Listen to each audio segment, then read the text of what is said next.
The quarterfinals of the World Cup are just around the corner. We're joined by the host that does the most, that is Faizal Khamisa, and this is Instant Analysis brought to you by Tylenol Rapid Release Gel Caps. Rapid Release for rapid relief. So, Faiz, you thought you were going to get a day off from hosting your World Cup panels on Sportsnet Central every night. Instead, you got to chat with me. Let's take a look at the quarterfinals because there's a lot of juicy storylines going forward. Yes. I want you, Faiz, to put on your analysis cap and give us what's the juiciest upset potential coming up in the quarters. Man. Yeah, I mean, first of all, we have four really, really great quarterfinal matchups, I got to say, between Argentina, Netherlands, Croatia, Brazil, England, France, and Morocco, Portugal. These could not be juicier. I still think the Moroccan story is the most inspiring so far in this World Cup, and their run here has been wonderful. They've deserved to get here despite what Spanish players will tell you about their game plan. They deserve to be here. I think if they were to beat Portugal, it would be a monumental upset. I don't know if they have the capacity to do it. Whereas if you look at the other matchup where you peg a favorite versus an underdog is Croatia versus Brazil.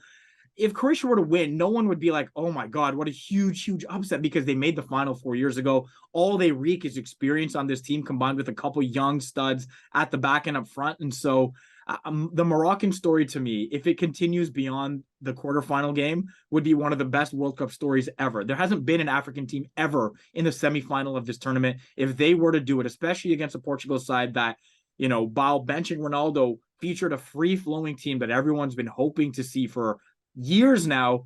If they were to do that, man, oh man, it would be an all-time story, Kev. So we're going to keep the train rolling on the quarterfinal matchup story. But first, you mentioned Croatia, you mentioned Morocco, Canada in the same group as two teams in the quarters, also against a tough Belgium squad who they almost took to the limits. Seeing the results of the World Cup play out as it has so far, does this change your opinion on what Canada did or maybe didn't do in the group stage? Honestly, it really doesn't.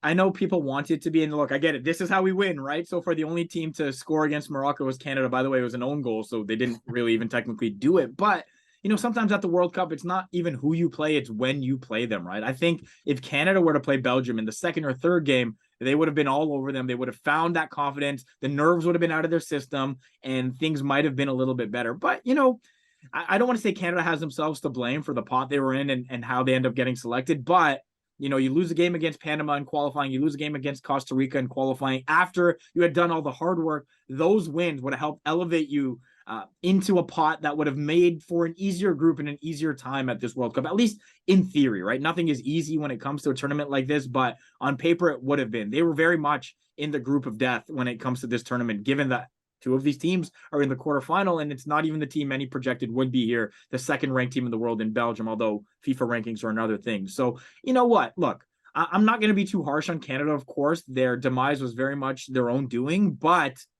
I'm not here to be like, look, we got to give them a little bit more credit. The credit to me is that they got to this place in the first place. They've learned some valuable, tough experiences. They're going to be better off because of it. There's a lot to be learned from watching a team like Morocco, who no one expected to be in the quarterfinals, and now they're here going up against Portugal. Like you said, that would be one hell of a story. Mm-hmm. Part of that story now is Cristiano Ronaldo not being in the starting 11 for Portugal in their last win.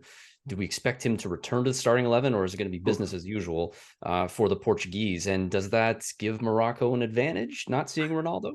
I think the advantage would be him being on the pitch for them, to be very honest with you, because that's that. Look, man, Morocco play this very fast, free-flowing, attacking, counterattack style of play. Ronaldo's not a player that's going to track back, doesn't have the ability to do that anymore. He doesn't want to do that, quite frankly. Look, I get it's a World Cup, and he's played, when he's come on, relatively well as the sub, at least in the last game, but you see what you see from Portugal last game. There's no way you can tinker with that, in my opinion. Maybe at the very most, you're playing another defensive midfielder instead of two guys up front, but that's not going to be Cristiano Ronaldo slotting into that spot either. So I don't think you start him. I think it's a great luxury for Portugal to have him on the bench if you do need to squeak one out, or you need to, change the pace of the game a little bit.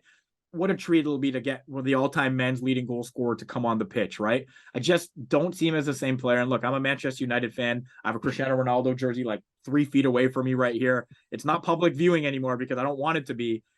He's just not the player he was. And I hope he's understood that this Portugal team is better without him on. I said that before the tournament. I'm saying that now. And for Portugal to give themselves the best chance to win, he needs to remain on the bench at least to start.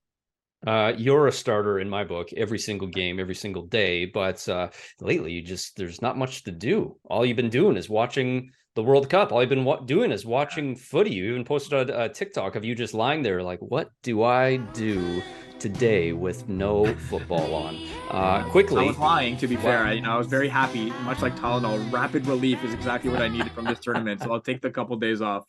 Hey man, but quickly, while you're thinking about the next games ahead, the quarterfinals, what's your not upset potential, but what's your favorite matchup that you're looking forward to? Oh man, it's so funny because I see Argentina and Brazil on the same side of the bracket. They're not playing each other, but a win from either of those sides would get them to play each other in a semifinal. And like, yes, I don't want it to happen where Netherlands and Croatia win those games. I respect them as countries and as soccer nations, but man, I just want Argentina and Brazil to win so they can clash at a World Cup semi and then have a game that everybody would want. And on the bottom side, look, France and England in terms of quarterfinal matchups, just given the soccer history of those two nations, it's just beautiful. I don't know who's going to win. I think France have the edge talent wise, but man, England, when they're on their game as well, they've looked as good as anybody. So honestly, Kev, when I look at all four of these matchups, I can't separate them. They're all fascinating to me in so many different ways, and I think they're all going to be entertaining as well.